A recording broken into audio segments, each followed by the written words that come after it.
Happy birthday, Panchito.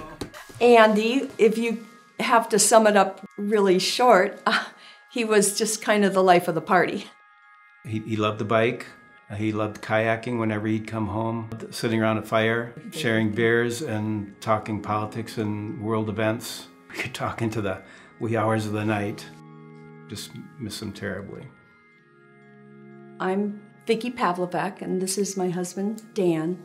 And we first were involved personally with Iowa Donor Network when our son, Andy, he was riding his bike to get donuts for his little boys.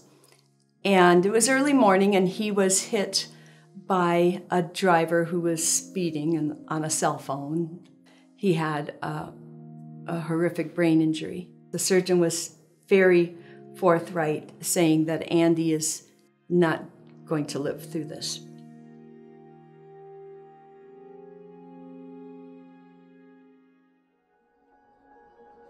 He was always full of fun, really close to his classmates, close to all his cousins, very close to his brothers and sisters. We're a tight family that way. Yeah. Evan was just 1 month short of turning 14, and Riley was 11.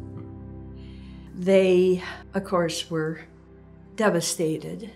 One of his closest folks in the family, his cousin Russ, he has 3 boys also. And they talked a lot about fatherhood, and after Andy died, he made the comment to us about Andy being such a role model to him as a father because he was so intentional with his boys, the things he wanted to share with them. He took them to rallies for women's rights. He talked about the environment a lot and recycling. They'd say things to us about, Grandma, you can recycle that. Dad says you can, you know. So a lot of it rubbed off on them. They would be going off on their bikes together on the bike trails a lot. You never saw them watching TV. They're always doing something together. Yeah. On Thursday morning, Iowa Donor Network talked to us about Andy's lungs and the fact that it's hard to get a set of lungs, and that he was so healthy and so powerful. I mean, it was nothing for him to do 50 or 100 miles on his bike in a day or on a weekend. And they said his lungs had been bruised in the crash, but that they would have so many hours, like 72 hours, they told us, to try to get his lungs to heal if we were willing to wait.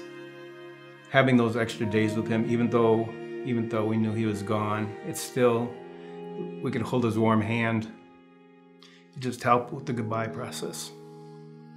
We talked to the social workers from Iowa Donor Network. At one point, we shared that he was a passionate recycler. Mercedes is the name of that social worker. And she just focused in on Evan and Riley. And she said, I think I've got this. Do you mind if I take the lead? We're like, please do.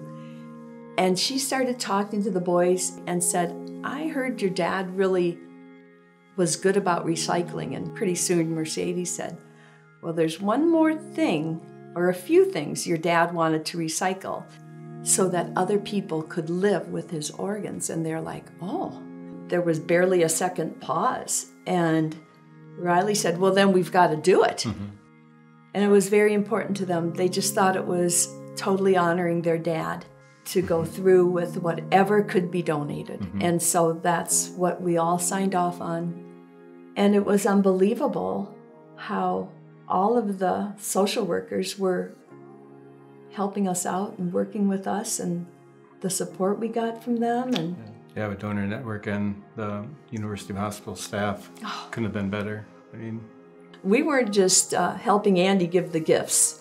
The Iowa Donor Network social workers were a gift to us that whole time. I was maybe very proud of him. He was always a very giving person. So it didn't surprise me that he would have been registered. And knowing that part of him lives on and that he was able to help others is a little bit of lightness in otherwise the darkness of losing him.